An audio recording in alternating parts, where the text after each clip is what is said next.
Welcome back.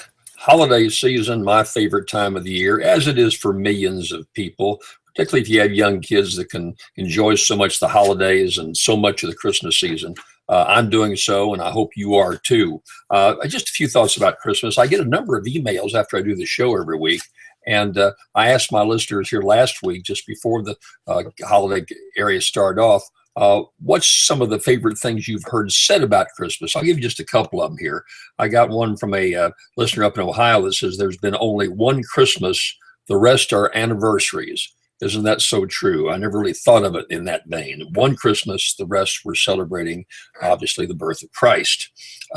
And then here's one from a listener up in Fairbanks, Alaska. We've got a lot of listeners up in I don't know if there's any further you can go in by a commercial airline in America than up to Fairbanks, Alaska. Got a lot of listeners up there. I believe it's 6:60 a.m.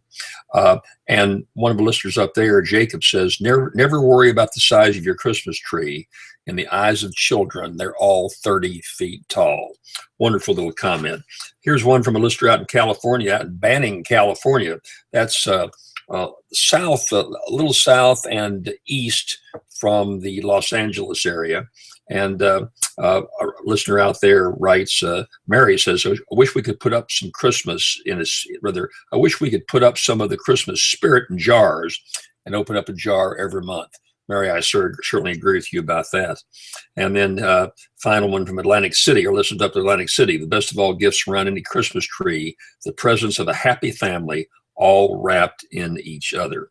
Peace on earth will come to stay when we live Christmas every day. I have some favorite things at Christmas. I always read to my kids or my grandkids now the Charles Dickens marvelous book, the most wonderful book about Christmas, in my opinion, The Christmas Carol. That was the first book, by the way, that Charles Dickens wrote under his original name. His pen name was Boz, B-O-Z. And I have here in my library behind me, if you can see, a whole collection of the Punch magazines that were like the Look or the Life magazines back in the 1850s, 1840s.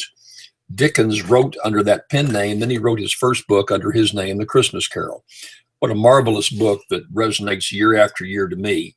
And it's not just about Scrooge. You remember The Christmas Carol. Scrooge is a skinflint. Nobody likes him. And his partner, Marley, died before him. Marley was an interesting guy himself. They'd obviously built a very successful business. And Marley was given one chance to come back, not to redeem himself, but one chance to come back and help someone else before he went into perpetual damnation. And he came back to his partner Scrooge and offered Scrooge a chance for redemption. And it's a message that has universal meaning, that we all can seek out a chance for redemption. Many of us find it in our religion. But Scrooge came back, and Marley pointed out to him that he was going to give him a second chance. And life often is about second chances. We all like to have second chances. Many of us have that opportunity. But The Christmas Carol is a marvelous example of that particular feeling for redemption, a chance for Scrooge to come back and have a second chance. Marley had an inability to act. All he could do is come back and say, look what happened to me. You don't want this to happen to you. So I love The Christmas Carol. I studied Dickens, had the great pleasure of being part of my education at Cambridge University over in England. Took a sabbatical there for a year after I graduated from the University of North Carolina before I went to law school. And I became a Dickens scholar, read extensively about Dickens and a great deal of English literature. And The Christmas Carol was one of my first readings. First time I read it was in Cambridge, England. And it's something that is so important to so many of us here today. So I share that with you. I hope that, I'll share you I've got a number of close Jewish friends. And my Christmas poem I share with them every year is, roses are reddish, violets are bluish. If it wasn't for Jesus, we'd all be Jewish. And they laugh about that. So we have some levity here at the Christmas season. When you talk about redemption, by the way, I put up a column this week. Hope you'll take a look at it on my website or in the various publications throughout the South that run my weekly column. And it talks about the importance of second chances. It talks about things to think back on. And I also talk about making New Year's resolutions. I make resolutions every year, and it's not just a question of, do I want to lose weight, or do I want to do something like that, but a focus of what's important to you. Maintaining, as I get older, my curiosity in life, being curious about so many things that I've never explored, I've never had a chance to understand, and sharing some thoughts as you get older of experiences with your children. I ask my children every year to give me one Christmas present, or two Christmas presents actually, make a contribution to one of several charities that we've always supported over the years.